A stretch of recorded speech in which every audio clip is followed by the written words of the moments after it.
Hi, good evening, everyone. Welcome to the Ames Public Library's event tonight in partnership with the League of Women Voters. We are very glad to have you here tonight, and if you need any help finding anything in the library, you can come find me. My name is Anessa Olson, and I'll be right there in the back corner. We have some books there that you can check out if you choose, if you want more information about tonight's subject. We also have more books about this subject upstairs in our nonfiction section, so that's where I work. Feel free to come and visit me anytime. I would also encourage you to take one of the library's newsletters, page 1. This has all of our events and programs for a given month, and so I would encourage you to look through that and see if there are any more events that you're interested in and wanting to attend. So without further ado, I'd like to introduce John Klaus, who's the Program Director for the League of Women Voters, and is going to introduce our speaker for tonight. Thank you. Thank you. As you said, I'm the program chair for the League of Women Voters, and what we try to do as program chair is find an interesting program every month that will help you become an informed voter.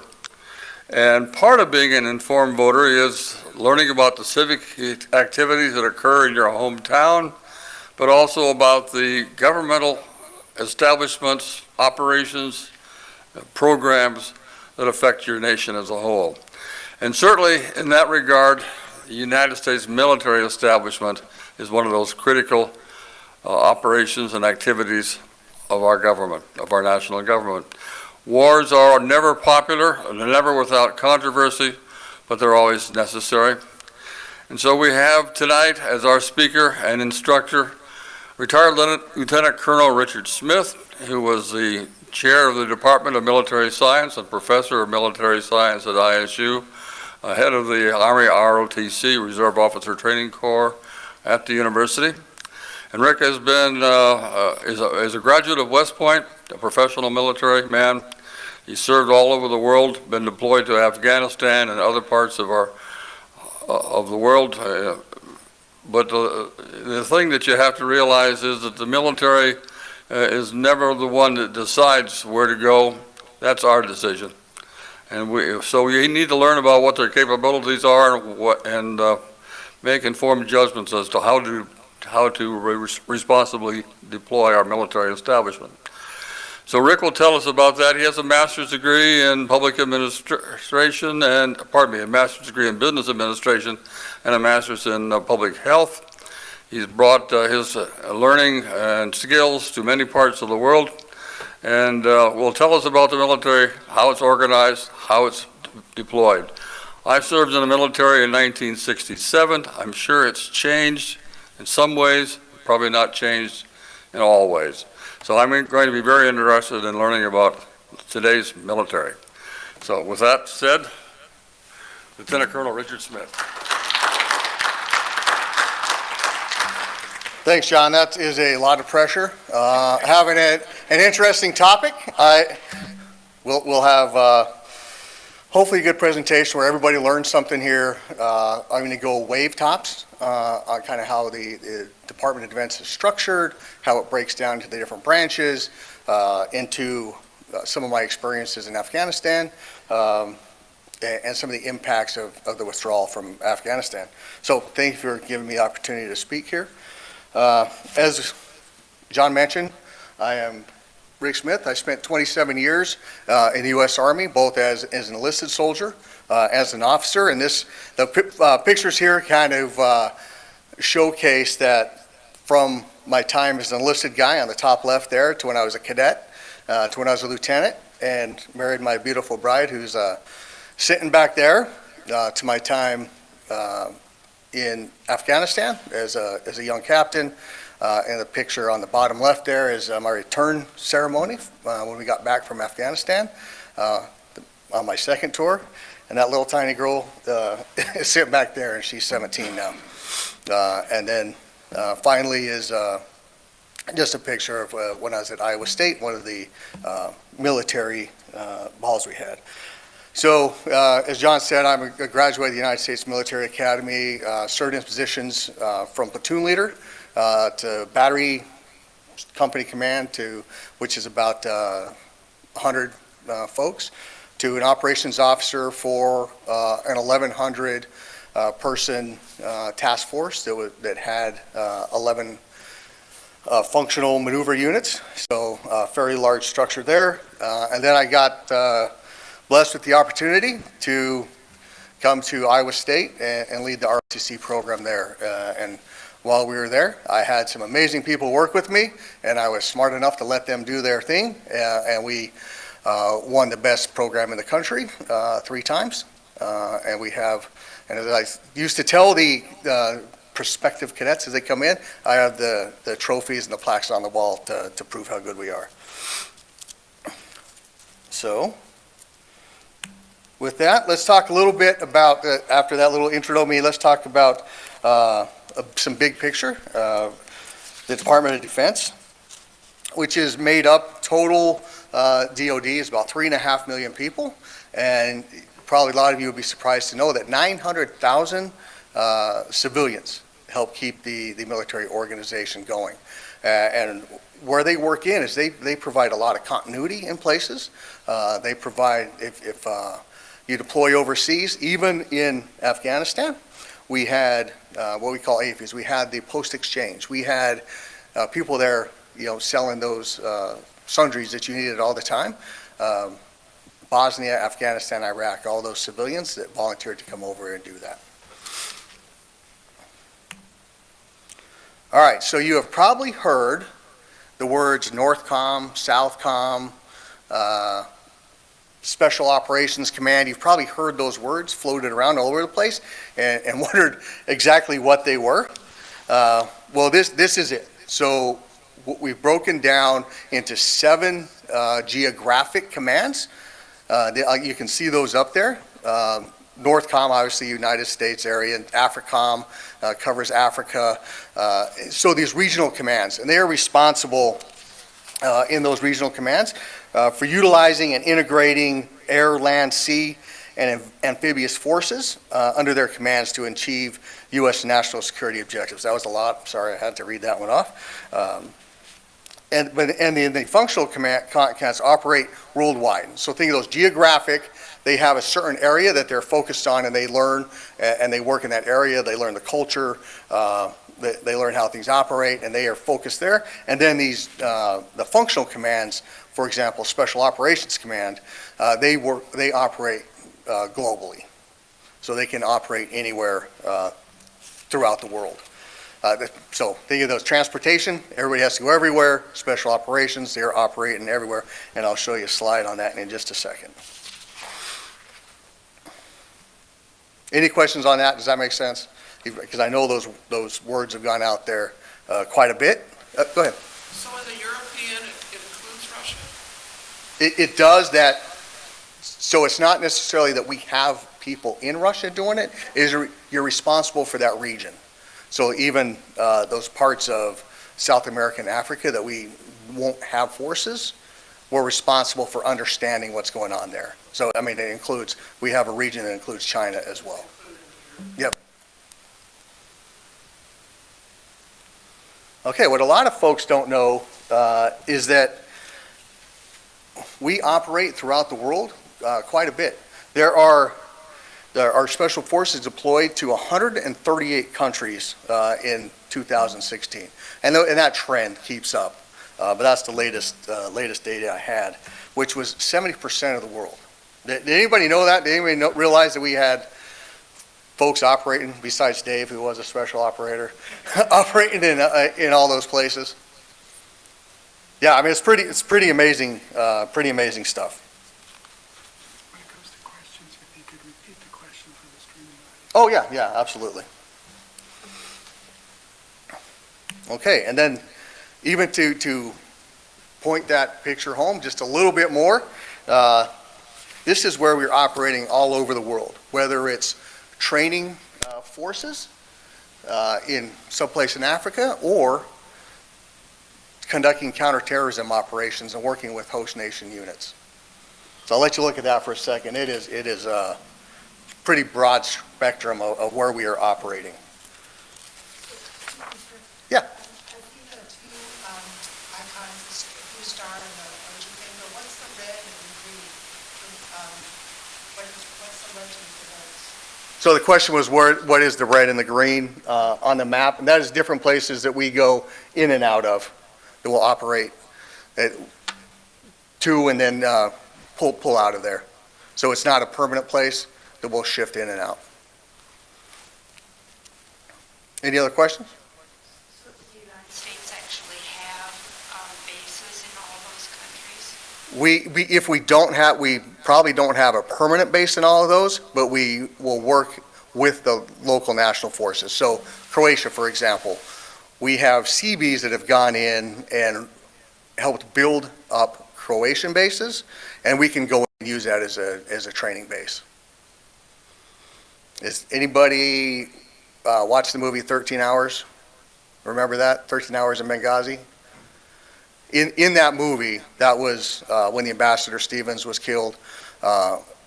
We had the opportunity to send special operations forces in, and we had forces, special operators in Croatia at the time that we could have pulled from.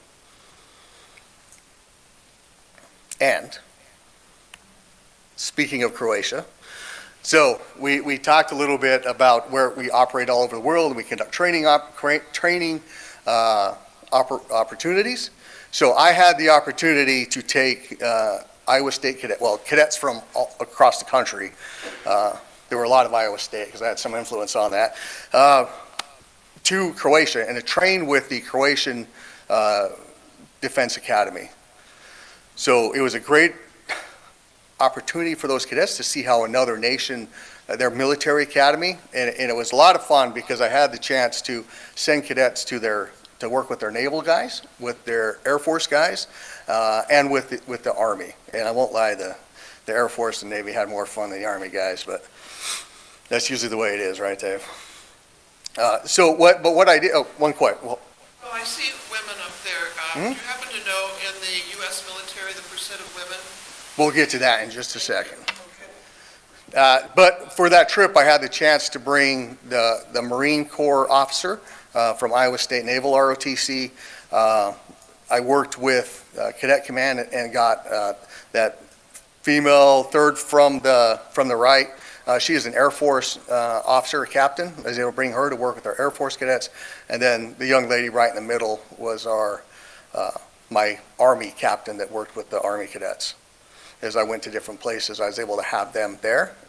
So we call that multinational operation as well as a joint operation. You've probably heard those words, joint operation, and wondering what that means. It means we have the branches of service working together.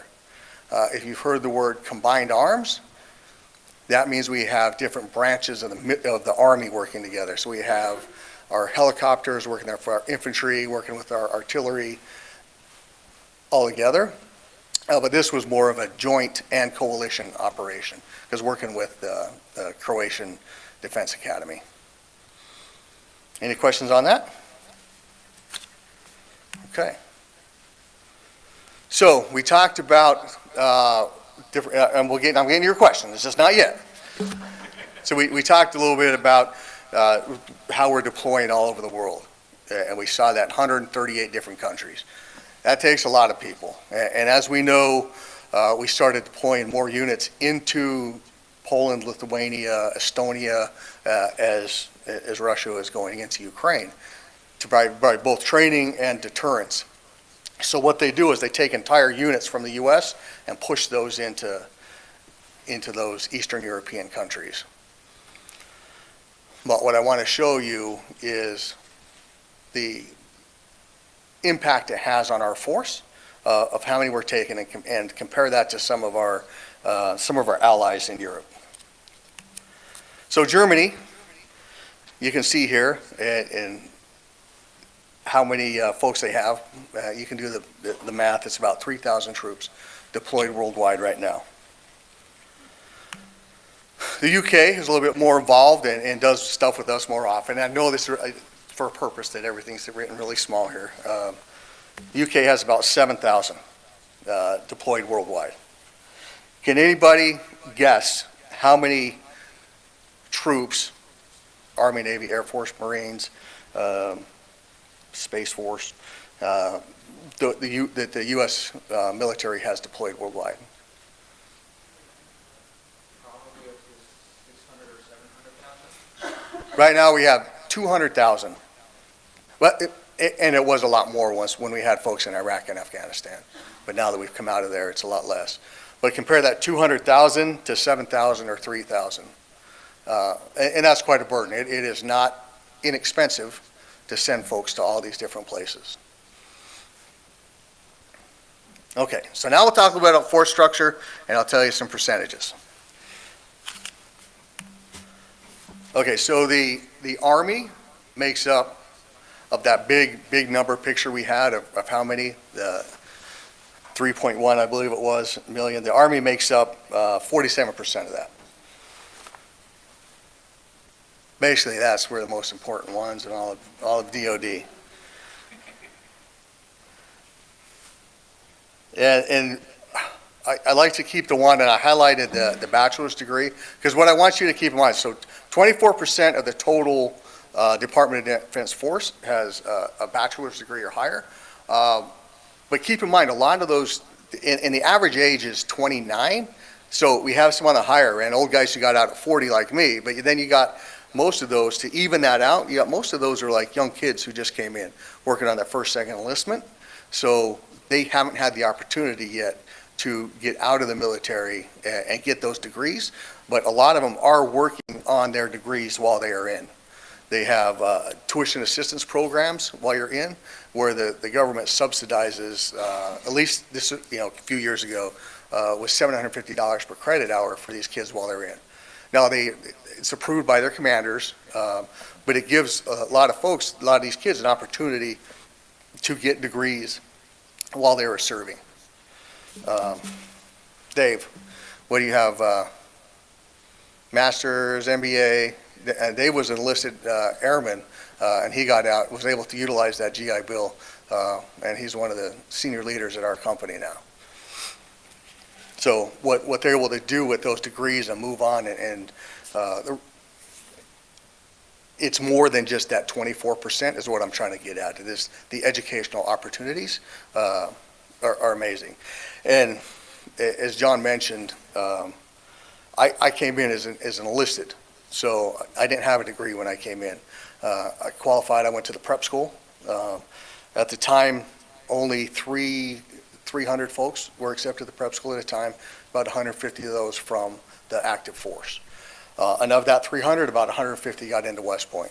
So the Army sent me to school, and then I had the opportunity while I was serving to get Masters in Public Health and Homeland Security, Masters of Management Leadership, and then I was able to use my GI Bill to get my MBA. So what I'm trying to express from that is this is an incredibly smart force. Holly worked with some folks, and they were smarter than some of my artillery guys, but a lot of translators and linguists, Chinese, Russian.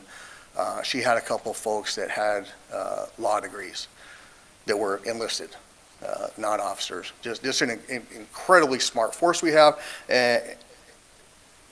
which is important because we had a really hard job. We put a lot of these kids out in some places where they had to really think for themselves. I know I keep harping on this education thing, but it is some really smart kids, and I don't think some of those kids that join the military get the credit for really how brilliant some of them are. Okay, now just some numbers. So in the active duty force, 17.3% of the active duty force are women. Of that 231,000, and 21.4% of the National Guard and Reserve are women.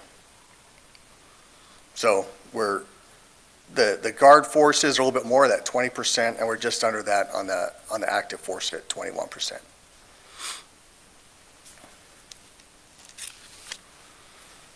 Any questions on that? Go ahead. On the previous slide, the ethnic and racial breakdown, Yeah. gender breakdown, that's of military personnel, not civilians, right? Correct, correct. Do you have any kind of similar breakdown for the civilians? The civilian workforce, I do not for the civilian workforce. We have it broken down for DOD as a whole, and then specifically breaking down into the Army. Okay, that being said, we'll jump into the Army. So the Army active duty force is 482,000 folks. Now, on the last slide, it said 1 million something up at the top. The last slide. For you had- totals. Okay, this is just the Army. Just the Army, and then this one is just the active duty Army force, not including the Guard and Reserves. Yeah, it's a fairly complex, and now you can even see the active duty Army, we're down to 15% of women. So we have a few more in the Guard and Reserves, and then we have more in the Air Force. I think we have, I did not look up the Marine numbers. I'm not an expert on the Marines. I don't pretend to be, but I think their female numbers are a little bit down from there as well. Yeah. Why do you think separate out the Hispanic and Latino? That is one that you would have to ask someone, oh, why did they separate out the Hispanic and Latino? I am not an expert on that, on why the race and ethnicity. I know I check Hispanic, but I don't know why it's split out like that. But that's just, every time I've done the demographic information, that's the way it's broken out. Because you can be Hispanic and from black descent or African descent or Caucasian descent or Native American. It's all Hispanic blended with a lot. So I think that's why they do it that way. Okay. So one interesting fact that I don't think a lot of people know is the percent of veterans under 40 with immediate family members who have served is incredibly high. What that means is, I'll give you a chance to read this, is that of the 1% of folks that serve, 30% of them have family members that have served. So we have a lot of families that are continually serving our nation, and it has almost become family tradition. And might embarrass some people on this one, but on the top left is me and my mom. My mom is a retired Master Sergeant, and below that is my mom and my stepdad, who's passed, but he actually did my oath when I came into the Army as an enlisted guy. And just to the right of that is Holly. She's re-enlisting one of her soldiers. And to the right, the bottom right is Holly and I in Bosnia. And up in the second one on the top, that's my son, who is now in ROTC and getting ready to graduate and commission as an officer. And then Holly, her kids probably don't even recognize her, but on the top right, that's her on the top right there on the bottom row. And just to the left of that is my mom. So that's Nana from a whole long time ago. So, and I show all those because I don't think people would have believed that statistic is out there, that so many folks in the same families are serving. I got the pictures of it right there. All right. Any questions on that? Rick, you think that's a new phenomenon with family involvement, or is that something that's been characteristic of the service for as long as anybody can remember? So the question is that a new phenomenon or a characteristic? And from the research I read and looking up that, I believe it is a continuous. A lot of folks going back all the way to the Civil War, and I think some folks even going back to the Revolution. Okay, so now I'd like to get into some of my experience in Afghanistan with multinational joint operations, as well as some of my experience in Afghanistan. Unless we have any other questions on the demographics and. Okay, so this is my unit when I was a captain, so a few years younger than I am right now, working out of FOB Tillman in Afghanistan, about 2.5 kilometers from the Pakistan border. I just wanted to show those guys, so that's all this one is. So this is when I was an operations officer, I was part of the 3rd Brigade Combat Team, 101st Air Assault, and this was a true combined arms fight. We had attack aviation with us, we had rotary wing with us, we had artillery with us, we had MPs with us, we had every branch of the Army was there supporting the fight at that one place, and that's all probably new from when you were serving, that we deploy as a combat team, so you have all these essential things that you need at that one time. As well as it was also a joint fight. So we had the guys to do what Dave used to do. We had our JTACs, Joint Tactical Air Controllers. We had our Air Force folks that deployed with us. They're the guys that came with us from Fort Campbell. We also had what we call a provincial, I had the acronym up here, PRT. It was a Provincial Reconstruction Team.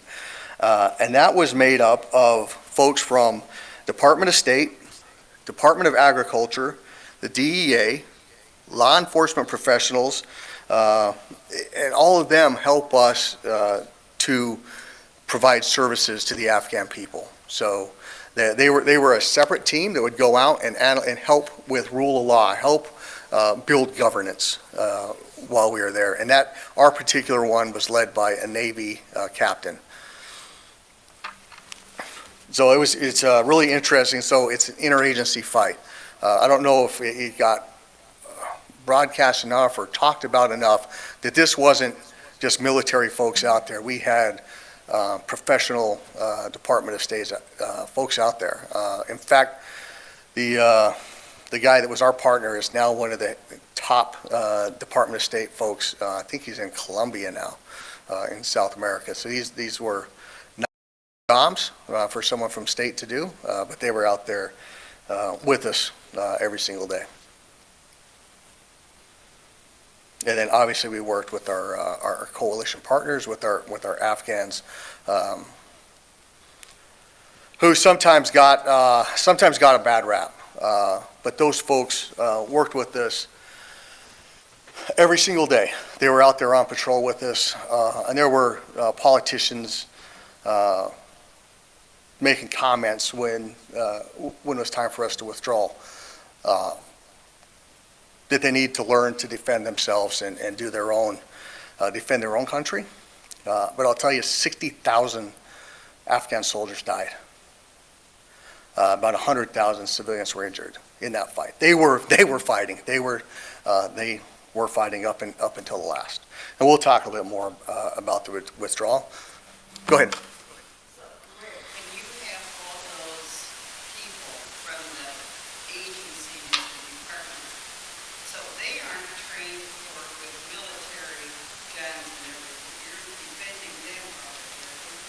So one of the neat things is that Provincial Reconstruction Team, the one we had was led by a Navy. So the question was, how were they protected? So no, they did not have, they were not carrying rifles. They had an entire infantry unit with them that worked and provided their security at the base.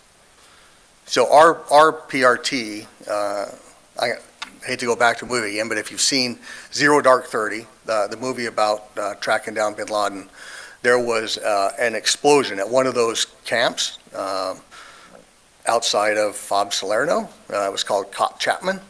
That's where our PRT was at. So that was before we got there, but that's where that suicide bombing attack was. And so our PRT did have their own. So there are, in addition, other government agencies operating at some of these places too. And that's what we call them. Any other questions? Okay. So while we were there, one of the most exciting things we did was the parliamentary elections, and this being League of Women Voters. I wanted to make sure I talk about elections. So one of the amazing things we're able to do is despite all the Taliban threats, and believe me, we had immense security preparations for this. I stood on a train model with the highest ranking Afghan general, and we walked, not just me, like the entire unit, folks standing there and walking through exactly what our units were doing to provide security, because we wanted all Afghans to be able to vote, including women. And you can see in that picture there how important it is. They were there. They showed up. There were threats of violence against everyone who the Taliban didn't want to vote, but they certainly did not want women to have any opportunity to vote. And you can see how proud she is of her ability to vote. So in that election, 45% of Afghans registered to vote and cast their ballot, including 33% of Afghan women were voters. In some areas, almost 50% of the vote were women. That was a remarkable thing that we were able to do while we were there, while we still had forces in country. Given that opportunity, we put, because I really believe the women and the kids are where you can make a difference. The first time I was in Afghanistan, we did an operation called Operation Winter's Heart, and we collected thousands of boxes of school supplies and winter clothes for those Afghan kids. And I don't know. I mean, I went home, but I hope some of that made a difference to them later on whether or not they wanted to support the government of Afghanistan and coalition forces. But that stuff was important to us while we were there. It's definitely not all about combat operations all the time. It is about helping the people. We were trying to help them establish the GIROA, the government of the Islamic Republic of Afghanistan. So what were we up against while we're trying to hold these elections, conduct these Department of State, governance building, rule of law building operations? Well, this one I wanted to show you the capabilities of our enemy. On the top left there is what remains of the dining facility and the post exchange that I went to multiple times a day for about a year. This happened the year after we left, and that explosion is in the top, the middle top picture. This was taken from drone footage from the Taliban. Taliban, and if you've heard the name Haqqani Network, you probably heard some of that name as we pulled out of Afghanistan. And that picture, right below the explosion, is an aerial view that they showed on Al Jazeera of a training of the Afghans planning this operation. I mean, it's almost like we were doing it with satellite images. They flew a drone over and had a picture of what our base looks like, knew where to attack. And on the right side there, anybody seen The Dirty Dozen? Come on, somebody's have to have seen The Dirty Dozen. In The Dirty Dozen, when they're walking through and they have that train model and who's going to do what where, and go up the wall, and I can't remember all the names, but they climb up, and then Donald Duck, right, with the machine gun. That's literally what they were doing. I think people will make a huge mistake when they think these aren't extremely intelligent, extremely violent evil that's out there that we are fighting against. This happened a year after we were there. The year we were there, they attempted the same kind of complex attack, but because we had those that combined arms force there, we got really lucky that that a AC-130 gunship happened to be flying back, covering another unit that was coming back at the same time, and we had Apaches that just happened to be landing the same time they shot rockets into our base, and then luckily the 2,000 or 5,000 pound dump truck bomb that was coming towards our gate. We had some bad weather the day before, so we found out afterwards that that bomb that was supposed to hit our gate got stuck in the mud. So it could have very, very easily happened multiple times. Yeah, go ahead. Well, and I bring it, so 3 killed. So what was the casualty number was the question. 3 people were killed, 2 DOD civilians that were eaten in the facility, and 1 service member that died after that. So after the attack, actually had some of the Taliban start to come into the base, and we were able to stop them without getting into too much graphic detail. We were able to stop them before they got in. We had some Afghan commandos that were with us, some special forces, and then we had our own security forces that stopped them. But after that attack, we put in, I think my boss, so we were in charge of base security, so I think my boss put in somewhere around $1 million in HESCO baskets security to additional security. And so at HESCO basket, think of a mesh, a wire basket with cloth in it, just filled with dirt and rocks, and they're about this wide. So we probably put in hundreds of those after that. So when that giant bomb hit, it hit those outer HESCO baskets. It took down the dining facility, which is just a big tent in a wood-constructed the shop, the post exchange. So we got really, it never hit any of the soldiers' quarters or the headquarters, just because we had so many of those protective HESCO baskets in there. All right, and this is just, I think the one picture Holly took of our redeployment ceremony, where for some reason I can't remember why I had to be in charge out there. Okay, so if there's not any questions on anything I've covered so far, I'd like to go in a little bit about Afghanistan today, post-withdrawal. So we'll just get to it.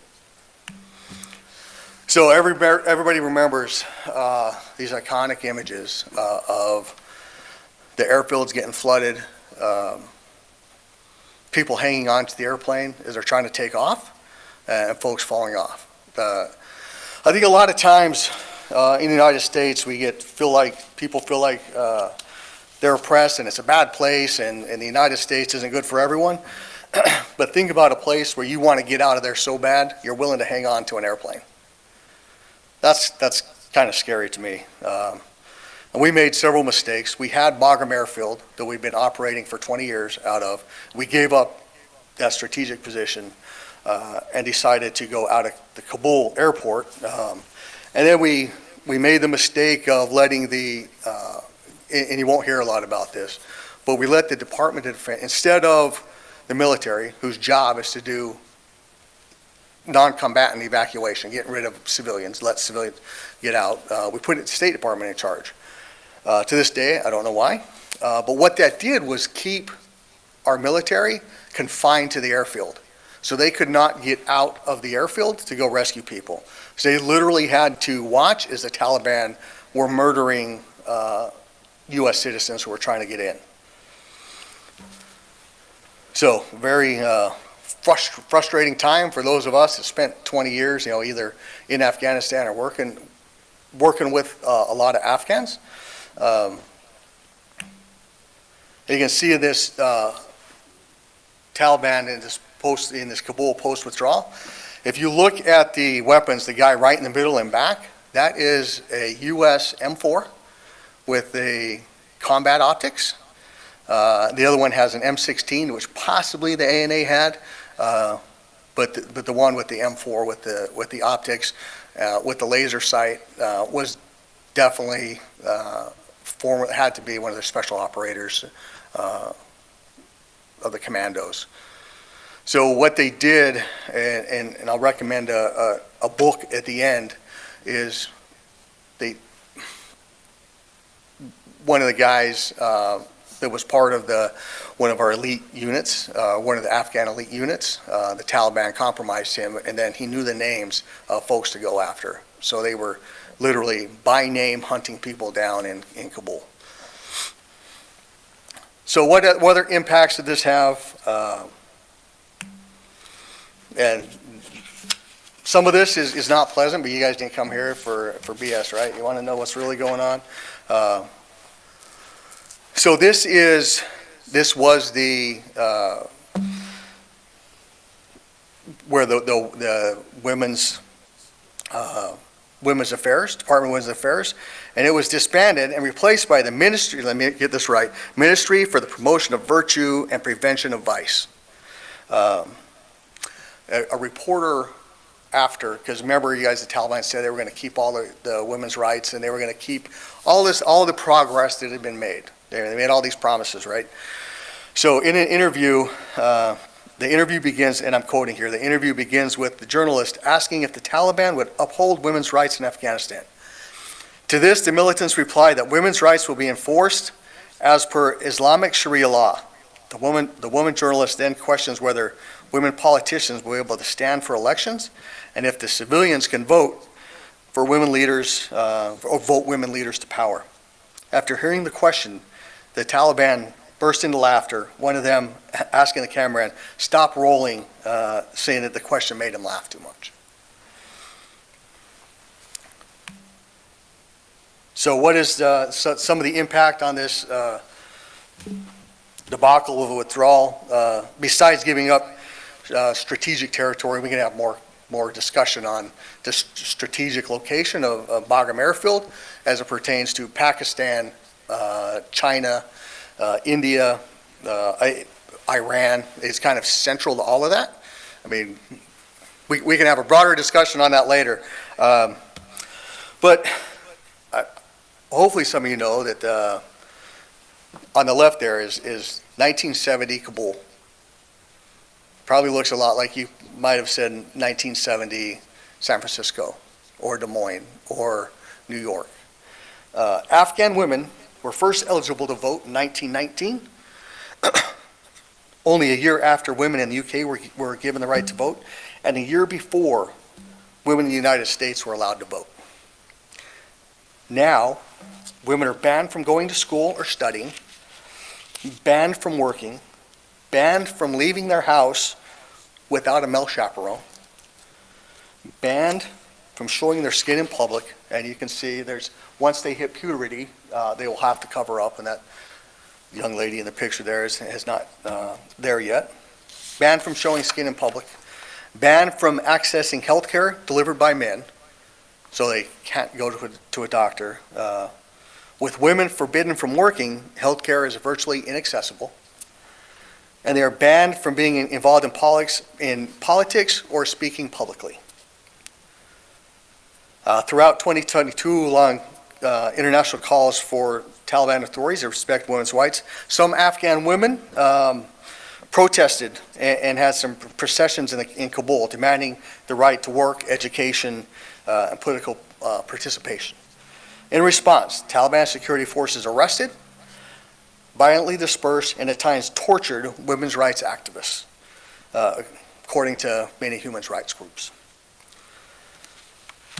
And while civil law by the previous Afghan government allowed girls marriage only at age 16, the new de facto Taliban Islamist regime has a different policy. When a girl reaches puberty, she can be given for marriage. Families, as the Taliban was pushing south, families were selling their daughters for $500. If they didn't have jobs, if a woman did not have a job and not allowed to work anymore, if her husband died, the only way they could make money is they were selling their daughters for as low as $500. And I know that is pretty disheartening there, but there were some amazing things that happened at part of the withdrawal. So I would recommend everyone, and our friendly librarian back there is going to help us find this book. It's called Saving Aziz by Chad Robichaux. And he was a former Marine Special Operator, then started working with other government agencies and was out of the military, kind of in his retired life when Kabul fell. And he had worked so close with, and his interpreter was Aziz, and they had worked so closely together that they were essentially brothers. Aziz's children are named after Chad and some of his other friends. It was a really, really close relationship there. And so what Mr. Robichaux did was get together with other influential special operators that he knew that were all retired, all had experience in Afghanistan, and a group of 12 of them put together a group called Saving Our Allies, and they went into Afghanistan, and I believe this is going to end up a movie someday, but they talked their way onto the airfield when all other media was kicked off, all other support was kicked off, all their civilians were kicked off except the military. They were able to get their plane landed and start working with the Department of Defense, who said, if you can get them to the airfield, we'll vet them and we'll let you put them on planes, getting them out. They ended up getting out 17,000 of our allies. So they originally had gone over to get out Aziz and his family, and they got out 17,000 Americans that were stuck there. Because keep in mind, a lot of go ahead. These were Americans or Afghanistan? So the question was, were they Americans or Afghans? It was both. There were a lot of, keep in mind, we were there for 20 years. So a lot of these interpreters became U.S. citizens, and so their families had U.S. passports. So what was the attitude of the United States to the Afghan people coming in? Into the U.S.? In a lot of places. So the question was, what were they accepted coming in? I think places all over the U.S. Set up reception centers to help them out. It was extremely well supported. To get them out, I can't remember the total number of planes, but there was millions. The United Arab Emirates, the king, said, we will give you as many planes as you need. They got on the radio, I believe it was Glenn Beck, got on and said, hey, we need some help. He raised $21 million to help fund this operation. There was a prominent Jewish group that raised millions to help this operation. And Saving Our Allies went back and said, hey, this is for Afghan Muslims, right? And they said, hey, they're people. We want to help get them out. And So I have one more question. Yeah. When you were talking about the evacuation, the leaving, you said that the Taliban was going out and killing U.S. citizens. How many were, I didn't know that there were U.S. citizens killed. there are still, yes, there were. At that point, when it was being evacuated, do you know how many there were?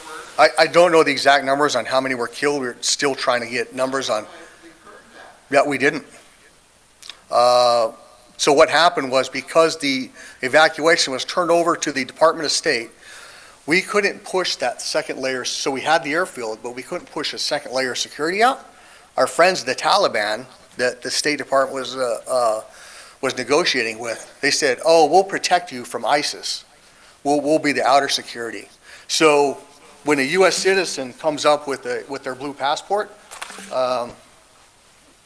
and I only heard of this instance once, but there was definitely one that had their hands cut off, then they melted their passport to their chest as a deterrent. So when you heard on the news, well, the Americans aren't coming to the airport. When you hear politicians talking about, well, they're not coming, we told them they're not coming. Well, the reason they're not coming is because if they tried to get through the Taliban, they were getting killed. Very, very frustrating entire operation after. So there's a floating stat out there, how many were killed, but it's Yeah. not, no. Right. And then this group, Save Our Allies, was helping get a lot of those folks out. I think they even ended up going through parts of Pakistan, Kyrgyzstan, a lot of different places that if they couldn't get them to the airfield. Because at a final point, you had to get, when we left, we couldn't get any more civilian planes out of there. Does it resemble in any way what happened in Vietnam and that evacuation? Or It- thing. Yeah, in some ways, it very much does. And then they went and hunted down those who worked with U.S. forces after that. So I would encourage everyone to read Saving Aziz, the picture I just had up there. They're still doing amazing work. And they are also helping, now helping get citizens out of Ukraine as well. Yeah. You said that the Taliban told the State Department, I assume, that they would protect the Americans from ISIS. Correct. Do you think that that was just kind of the, because in the United States, when you say the word ISIS, that is just fear. And do you think they used that in our relationship with ISIS? Do you think they use that as kind of a fear, a word of fear, saying, well, they'll buy into that because they hate ISIS worse than they hate the Taliban? So the question was, did the Taliban use ISIS as the boogeyman to try to negotiate? Yeah, yes. And a lot of them are crossover. So a lot of the Taliban that we were fighting were part of the Haqqani network, which several of those we arrested and released multiple times throughout the years. In fact, on our target boards, I had some of the same guys both times I was there, and I was there 10 years apart. So yes, and a lot of the Haqqani were for Al-Qaeda, and a lot of Al-Qaeda transitioned to ISIS. So it's kind of this inbred family of bad guys. They're loosely affiliated, but not. The rumor is it was ISIS that blew up, if you remember, the 13 service members that were killed at Abbey Gate when that blew up. After that happened, it made it even much harder to get civilians out because they welded the gate shut. They completely closed it off. I wasn't going to talk about this piece because I have children here, but since we talked about it a little bit more, it was such a dire situation that Afghan mothers were kind of the crowds were passing their babies over to try to get them into the airfield.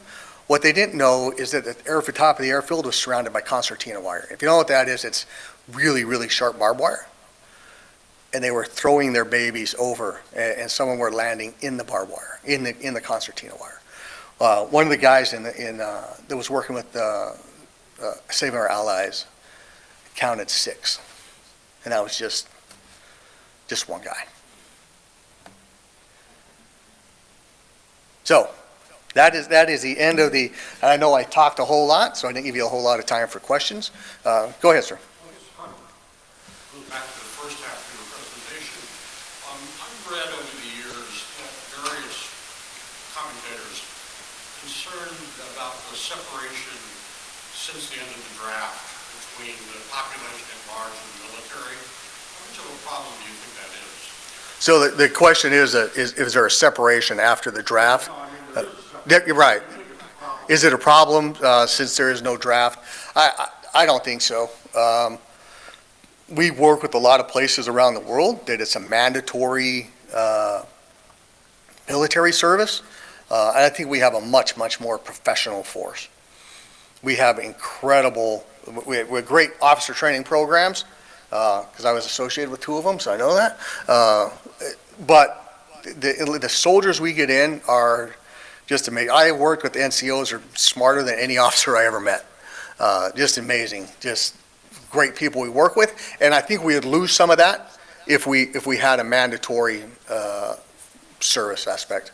Go ahead.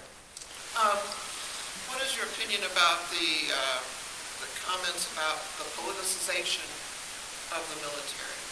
So the question was comments on politicization. I think we need to be absolutely apolitical. Yes, we do. But the comment has been that there were a certain number of ex-military at the insurrection, for instance, that within the armed services, there is now a politicization that's taking place that could affect our futures, actually. I'm not familiar with that aspect. There's been some editorials and things about it. I think some of those folks that were there on January 6th, there were 2 million people there. A couple hundred went inside. I think of that 2 million, that may have been where some of those former military were at, not necessarily the ones that went inside. There's an old saying about how the generals were always preparing to fight the last war. And it certainly seemed that there was a lot of improvisation going on with the start of the Afghan conflict. How do you solve this problem of every conflict, every deployment being seemingly so totally unique and different from the last? How do the military just have to prepare for that type of uncertainty that you're going to be encountering? So the question is, how do we prepare for the next war while we're fighting the current one? Agility. We train our leaders and our soldiers, airmen, Marines, to be agile and very adaptive. That's really how we did it. I worked at our National Training Center for 3 years, and we adapted the entire time we were there. We went from full military skill replication of fighting the Soviets to bringing in Afghan Americans and Iraqi Americans to role play. To give that experience while we were there.